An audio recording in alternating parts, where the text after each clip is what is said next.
Top quality और consistent performance के लिए सिर्फ सिल्वर पंप्स, नाम याद रखना।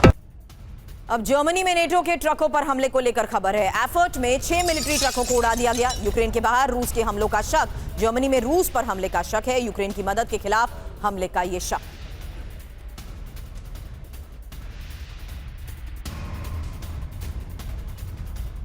तो यूक्रेन के बाहर रूस के हमलों का यह शक, क्योंकि आपको बता दें ये बड़े हमलों को अंजाम दिया गया है, जहां एफर्ट में 6 मिलिट्री ट्रक्स को उड़ा दिया गया। और ये जर्मनी में नेटो के ट्रकों पर हमले को लेकर खबर आई है।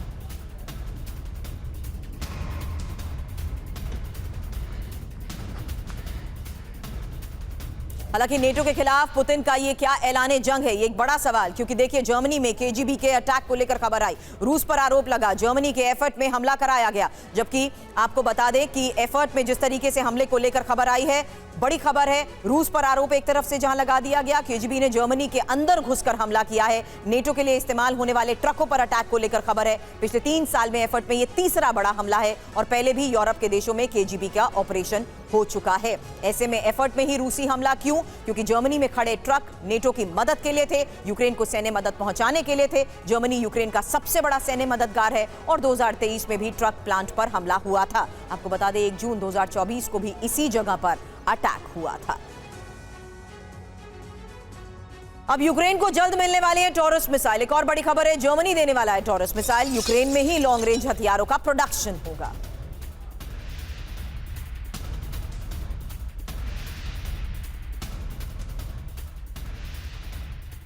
लॉन्ग रेंज हथियार पर पुतिन की धमकी, जहां रूस पर हमला नेटो देश का हमला माना जाएगा। अमेरिका को जंग में शामिल माना जाएगा।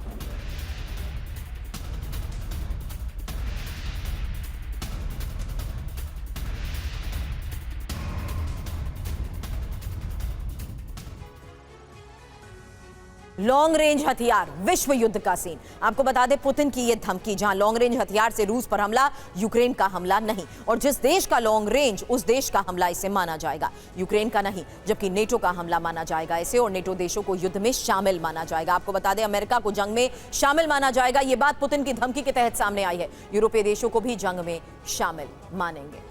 अब पुतिन के राजनीतिक सलाहकार अलेक्जेंडर दुगिन का विश्व युद्ध पर बहुत बड़ा बयान। तीसरा विश्व युद्ध शुरू हो चुका है। आज शांति और युद्ध में कोई सीमा नहीं है, हम पहले से ही आधुनिक युद्ध में हैं। दुगिन का यह बयान सामने आया है।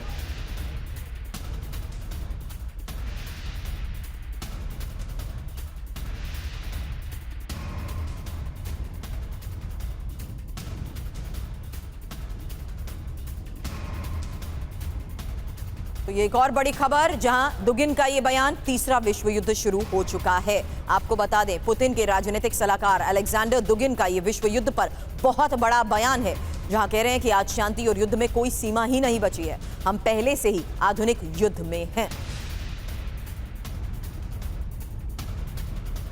फिलहाल दुगिन ने क्या कहा है, और बड़ा सवाल कि क्या शुरू हो चुका है विश्व युद्ध? ये इसलिए क्योंकि तीसरा विश्व युद्ध शुरू हो चुका है। इस बयान में ये बात कही गई, जैसा आप सोचते हैं वैसा युद्ध नहीं। समय के साथ विश्व युद्ध का रूप बदला है। आज शांति और युद्ध में कोई सीमा नहीं है, मित्र और शत्रु में अंतर नहीं बचा है, हम पहले से ही आधुनिक युद्ध में हैं। ड्रोन और एआई सिर्फ गैजेट नहीं है, विश्व युद्ध में बदलाव के गैजेट हैं। रूस के बिना विश्व का भविष्य ही नहीं। हालांकि अब असर क्या, ये एक और बड़ा सवाल, क्योंकि दुगिन के बयान से दुनिया भर में हलचल और यूक्रेन से अमेरिका तक इस बयान के बाद मचा है हड़कंप। अब